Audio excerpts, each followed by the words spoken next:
ॐ यो भूतं च भव्यं च सर्वं यश्चाधितिष्ठति स्वर्यस्य च केवलं तस्मै ज्येष्ठाय ब्रह्मणे नमः। प्रिय श्रोतागण, पिछली कक्षा में हम ये चर्चा कर रहे थे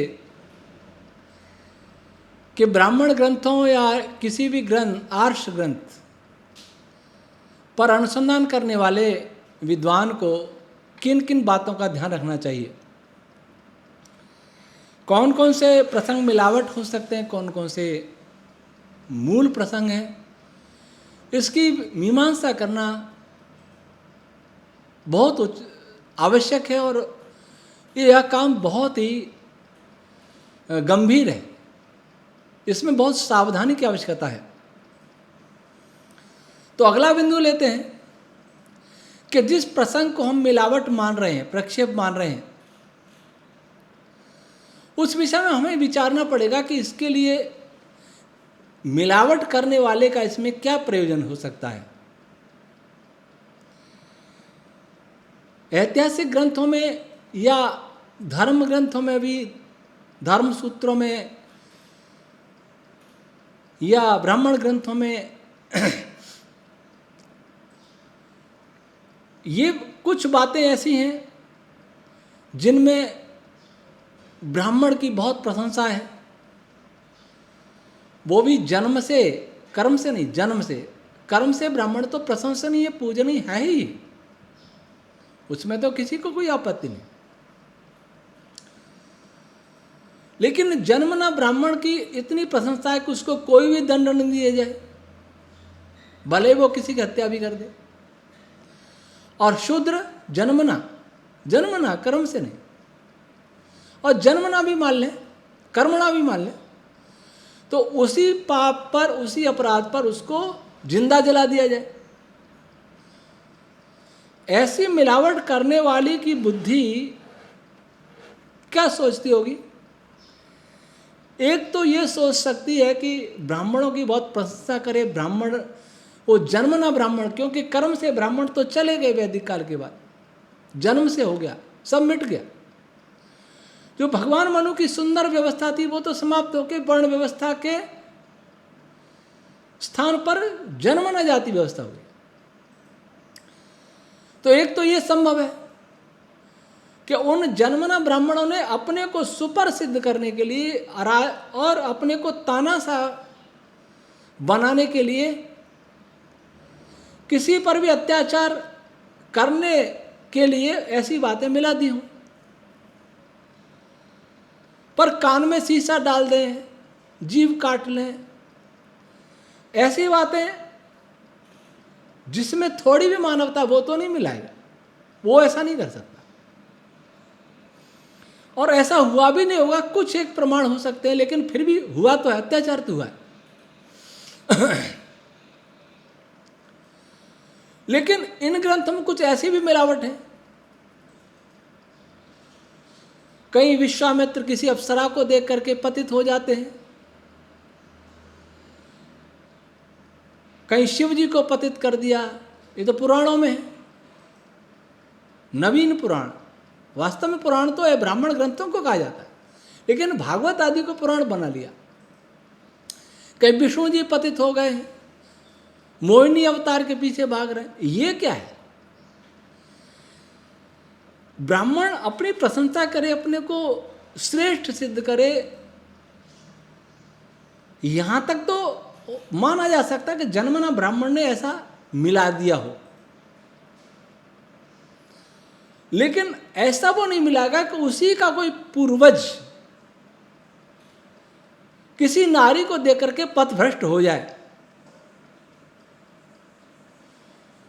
ऐसा ब्राह्मण, ऐसा क्षत्रिय ऐसा मिलावट नहीं करेगा कि कृष्ण जी गोपिकों के चीर उठा के भाग जाएं। या और भी बहुत कुछ है ब्रह्मावर्त में, कहने की बात नहीं, वो कहा नहीं जा सकता। बाल लीला नहीं है, वो कम लीला है, उसे कौन मिलाएगा? द्रोणाचार्य ने अंगूठा काट लिया, इसको कौन मिलाएगा? मुझे लगता है कि ऐसी मिलावट करने वाले का प्रयोजन इस देश में, इस देश और समाज को खंड खंड करने का प्रयोजन हो सकता है, परस्पर वैमनस्य फैलाना प्रयोजन हो सकता है। और ऐसा प्रयोजन इस देश का रहने वाला तो नहीं कर सकता, कोई विदेशी कर सकता है जो इस देश को नहीं चाहता हो, जो इस देश को नष्ट करना चाहता हो, जो देश को दास बनाना चाहता हो, वही कर सकते हैं साहब। तो प्रयोजन क्या है ये देखना पड़ेगा। तो ये तो प्रयोजन हो गए देश को नष्ट करने के, वैदिक धर्म, वैदिक संस्कृति को नष्ट करने के, या अपने को श्रेष्ठ सिद्ध करने के। लेकिन कुछ बातें ऐसी मिलावट ऐसी लगती हैं, मिलावट जैसे ऐत्रेय ब्राह्मण है कि गाय में से मेध योग्य भाग, हवि योग्य भाग निकल गया, गाय नील गाय बन गई, नील गाय घोड़ा बन गई, घोड़ा ऊंट बन गया, ऊंट भेड़ बन गया। ये जो अर्थ हो रहा है, ये जो अनुवाद किया गया है, इस मिलावट के पीछे तो कोई उद्देश्य भी नहीं दिखता। ऐसी मिलावट क्यों करेगा ऊटपटांग? मिलावट का कुछ तो अर्थ निकले, बुरा निकले अच्छा निकले, कुछ तो निकलेगा, पर इसका तो कोई अर्थ ही नहीं निकल रहा। जिसका ये तो पागल व्यक्ति भी ऐसा नहीं मिलावट करेगा, इससे उसका क्या प्रयोजन सिद्ध होगा? जो प्रसंग ये लिखा गया है, संस्कृत का तो पंडित है, वो व्याकरण का विद्वान है। व्याकरण जिसने पढ़ लिया है, संस्कृत भाषा पर जिसको अधिकार है, वो इतना मूर्ख तो नहीं होगा कि ऐसी मूर्खता की बातें मिलाएगा। इसको तो कोई चुटकुले में भी नहीं कहेगा ऐसी बातें, तो बच्चे भी नहीं सुनाएंगे ऐसी कहानियां। तो तब इसका अर्थ इससे ये प्रतीत होता है कि ये प्रसंग मिलावट नहीं है, ये प्रसंग कदापि मिलावट नहीं है। इसके पीछे कोई गंभीर रहस्य है, जहां गाय का कुछ और अर्थ है, उष्ट का अर्थ ऊंट नहीं है, कुछ और पदार्थ है, अश्व का अर्थ घोड़ा नहीं है, कोई और पदार्थ है, अभी का अर्थ भेड़ नहीं है, कुछ और पदार्थ है, अजा का अर्थ बकरी बकरा नहीं है, कुछ और पदार्थ है। और उस पदार्थ पर हमें विचार करना होगा, और हमने वैदिक वेद विज्ञानालोक में ये सब किया भी है।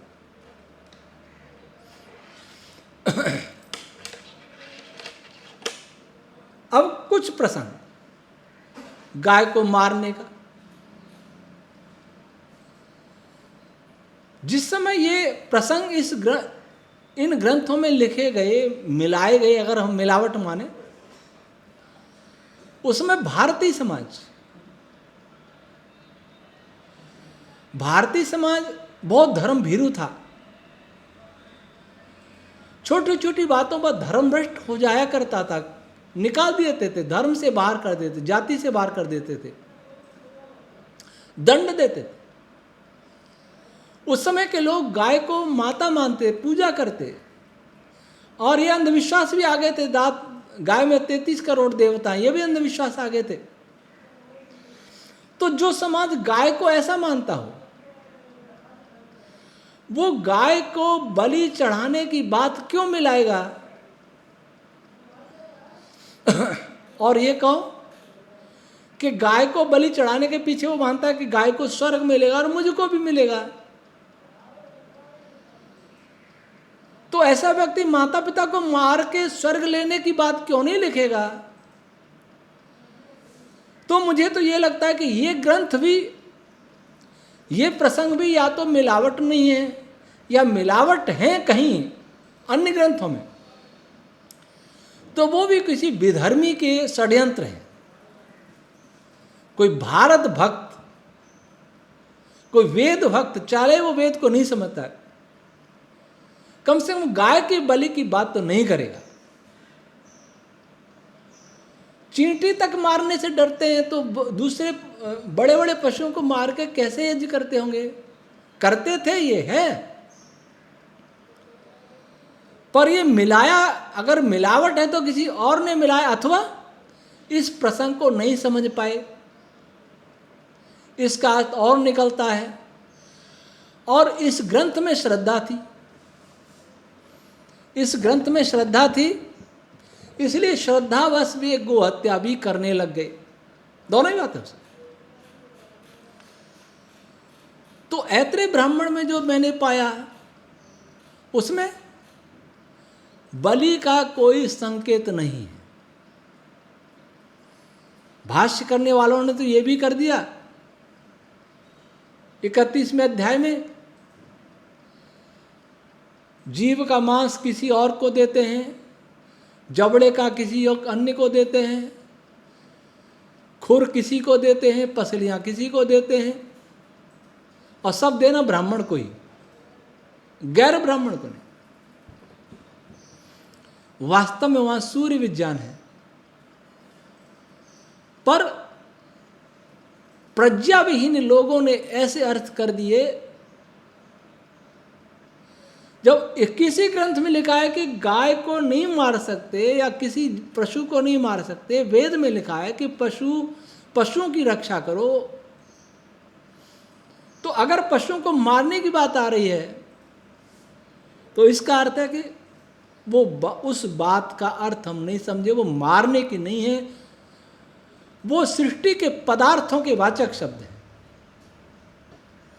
और सृष्टि के किसी विज्ञान का वहां प्रकाशन हो रहा है। जिस खंड में भाष्यकारों ने, सायण आदि ने पशु को मार करके 26 भाग किए, मांस के अलग अलग व्यक्तियों को दिए, अलग अलग ऋतुजियों को दिए, उसी भाग का जब हमने भाष्य किया तो सूर्य की संरचना का एक बड़ा महत्वपूर्ण भाग प्रकाशित हुआ कि सूर्य के किसके क्षेत्र में क्या क्या है। तो ऐसे प्रसंग मिलावट नहीं हो सकते, क्योंकि उन्हीं शब्दों के दूसरे अर्थ उसी ग्रंथ में अथवा अन्य अर्थ ग्रंथों में दिए ही हुए हैं। अगला, जिन शब्दों को देख करके हम किसी भी ग्रंथ में प्रक्षेप मान रहे हैं, मिलावट मान रहे हैं, हम देखें कि उन शब्दों के उस काल में कोई दूसरे अर्थ तो नहीं थे। यह बात निश्चित रूप से प्रमाणित है कि हमने, अर्थात मनुष्य ने भाषा वेद से सीखी। भगवान मनु ने कहा है, सर्वे सब नाम कर्म सब वेद से सीखे। तो भाषा वेद से सीखे, तो वेद में एक शब्द आया गौ, वो शब्द आया किरणों के लिए, पृथ्वी के लिए, सूर्य के लिए। आप कहेंगे मैं मन से कह रहा हूं, नहीं तो ये निरुक्त में पढ़ लो, इनके लिए गौ शब्द आया वेद में, और उसका नाम देख करके, उस पद को देख करके हमने गौ नामक पशु को गौ कहना प्रारंभ कर दिया। तो इस गौ का वर्णन वहां कैसे पहुंच गए? हमने नाम वहां से सीख करके गौ रखा। हमने अपने शरीर के अंगों का नाम भी रखा, हमने स्वयं अपना नाम भी रखा। जो शब्द हम उपस्थ इंद्रिय के रूप में प्रयोग करते हैं, जिसके लिए प्रयोग करते हैं, उस शब्द के और भी अर्थ तो हो सकते हैं। और अर्थ क्या क्या हो सकते हैं, यह हमें ब्राह्मण ग्रंथों से ही सीखना पड़ेगा। तो उसको देख करके अश्लीलता का आरोप लगा देना, अथवा उसको अश्लील मान करके अश्लीलता फैलाना समाज में, धर्म के नाम पर, वेद के नाम पर, जैसा किया महिदर ने किया ना, यजुर्वेदिक भाष्य में 4-5 मंत्रों का महिदर का भाष्य ऋषि आनंद ने ऋग्वेदादि भाष्य भूमिका में उद्धृत किया। उसको हम बता भी नहीं सकते मंच से कि ये क्या किया है।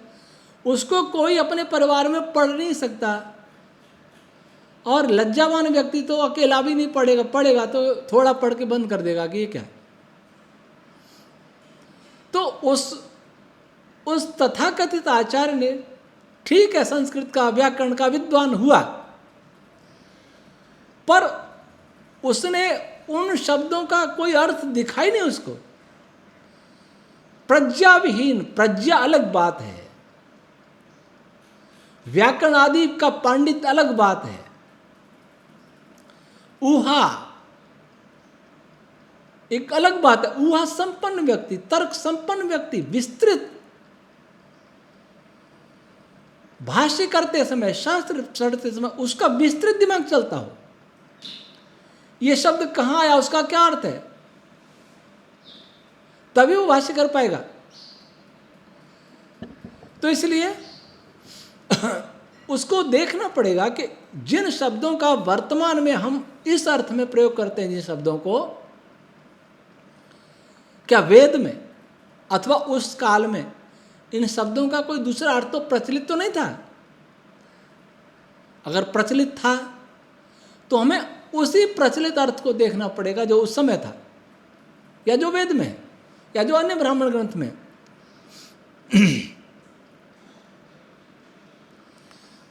अगला विचार क्या रखना आवश्यक है कि कभी कभी हम ये देखते हैं कि मैं जो काम नहीं कर सकता वो कोई भी नहीं कर सकता। हमारे यहाँ भी एक विद्वान हुए हैं, बड़े योगी माने जाते हैं, तथाकथित योगी। हनुमान जी आकाश गमन संभव नहीं है, क्यों, हम नहीं कर सकते। मैं कहूँ मैं योगी हूँ, मैंने ब्रह्म साक्षात्कार कर लिया है, मैंने पूरा ब्रह्मनिष्ठ हूँ, योगनिष्ठ हूँ, फिर मैं कहूँ आकाश गमन हो सकता है। आप मेरे से पूछिए आप कर सकते हैं, मैं कहूँ कि मैं नहीं कर सकता तो आप योगी नहीं है।